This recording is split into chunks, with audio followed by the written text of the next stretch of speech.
Assalomu alaykum hurmatli Ishxon baraka uylarida obunachilari. Bugun biz aynan Ishxon shahri Mirzoqul mahallasining Mirzoqul qishlog'iga tashrif buyurdik. Bu videomizda maksimum Mirzoqulda musofirda ishlab yurgan akalarimiz, opalarimiz bormi? Juda ham qulay lokatsiyadagi, ya'ni ko'rib turganingizdek, yo'l yoqasida joylashgan umumiy maydoni dokumentalni 19 sotixga barpo qilingan. Jilo, ya'ni o'sha turar joylari bilan xonadonimizni e'tiboringizga havola qilamiz. Ko'rib turganingizdek, bu yoqdan kelishda, Shiqlardan kelishda bu tomondan oqtarga chiqib ketiladi. Buni qo'shnilarimiz ham juda ham deyapti, yaxshi insonlar, yaxshi hammasi dedi. Necha yil yashagan bo'lsak, biron marta seni menga bormaganmiz deyishdi. Ayni mana shu qishlog'imizni ko'rib, mana shu videomizni ko'rib, aynan Mirzoqulda musofirda ishlab yurgan Mirzoqullik akalarimiz, opalarimiz ko'ziga tanish ko'rinadigan bo'lsa, joyni begona qilmasdan, puli ham hamyonbop, bemalol ikkita ro'zg'orga yetadigan, oilasida aka-ukalari, ya'ni o'g'illari ko'p oilalar bo'ladigan bo'lsa, bemalol mana shu ikkita ro'zg'orni iplaydigan xonadonni video obzorini e'tiborlarga havola qilamiz. Xo'p, kiraverishimizda o'zi mana bitta darvozaxona deyiladigan bo'lsak, bilasizlar, qishloqchilikda darvoza kerak emas. Begonasi yo'q qishloqda biz, hamma og'ayin, urug', tanish bo'lib ketadi. Xo'p, bu tomonlarni hozir keyin ko'rsatib o'tib ketaylik. Birinchi mana bu yoqdan boshlaymiz. Ya'ni o'sha o'rtalikdan boshlaymiz. Chunki hozir birinchi kirganimizda ham mana shu yerdan boshladik. Bismillah. Uylarimiz ham eski.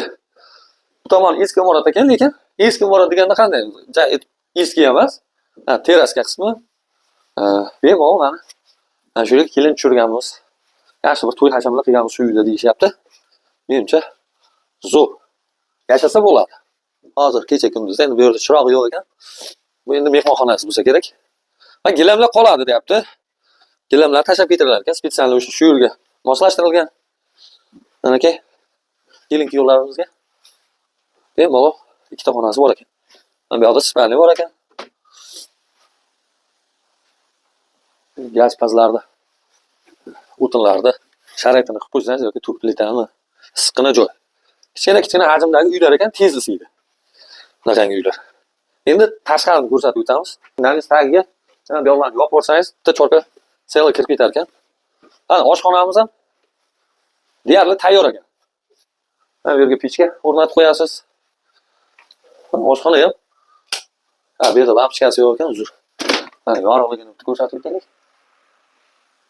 Skromligina oshxona. Zo'r, mana bu yerda pishir kuydiri. Demir xotlargacha qo'yib qo'yibdi, hidi chiqib ketar ekan. Mana bu yerda uyg'oqlik qo'yib qo'ysangiz, yaxshi.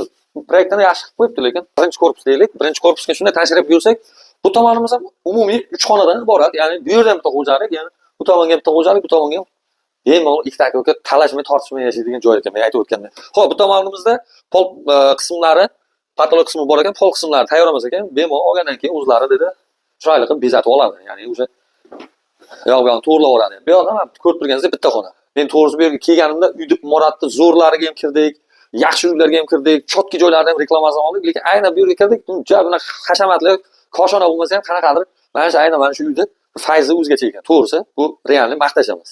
Endi oshxona qismimizni ko'rsatib o'tdik. Ko'rib turganingizdek, oshxona qismimiz ham juda ham yaxshi proyekt bilan qilingan. Bu yerda endi korobka holatda deyishdi. Bemalol olgan odam endi biz oxirigacha yetkazmadik, chunki sotuvga qo'yilyapti, baribir bu yerda turmaymiz, o'shaning uchun oxirigacha yetkazib qo'ymadik dedi. Bu yer o'sha hammom, ya'ni sanuzel sifatida planlari bu yerda ko'rib turganingizdek turbalargacha tashab ketilgan, hammasi chotki qilingan dedi. Hayvoncha. Men bu yerda ham bitta xona. Endi bilmadim, buni ham remont qilsa bu yerda ham ikkita deraza qo'yilgan ekan. Bu yerda ham yashasa bo'ladi. Men bu yoqda bitta hayvon ekan. Tandirxona, nimadir qilsangiz ham bo'lar ekan. Orqa tomonda hojatxonamiz bor. Endi bunaqangi qulay lokatsiyadagi joy, aynan misol uchun Mirzoqulda ikki xo'jalikka izlab yurganlar, aka-ukalar misol uchun uy izlab yurganlar bo'lishi mumkin. Agarotimiz ham kengiz, bepoyon. Bemalol mana shu ikki xo'jalik bo'lib olib, mazza qilib, istiqomat qilib, mazza qilib umr kechiradigan joy. Mana bu imorat ko'rsatib o'tgan imoratlarimiz ham deyarli misol uchun eski imorat emas. Bundan battar uylarni ham bundan balandroq narxlarga ham qo'yib berganmiz. Aynan narx-navosini aytganda to'g'risi hayron qolib. Xo'p, umumiy maydoni 20 deyapti, lekin dokumentalni 19 sotix deyapti. 19 sotikga biz so'rayotgan pul 65 ming dollar. Bu o'tib beriladigan summasi bor. Albatta sizni kanalingizdan kimdir murojaat bilan chiqadigan bo'lsa, aynan mana shu Mirzoqul fuqarolari bo'ladigan bo'lsa, yaxshigina skidka qilib beraman deydi. O'shaning uchun maksimum Mirzoqulliklarga bu videoni tashlab qo'yamiz. Qodir Baxtiyorov nomidan chiqsanglar, balkim 60 mingga berar, balkim 58 mingga berar, balkim tekinga beraveradi. Bu sizning mahoratingiz.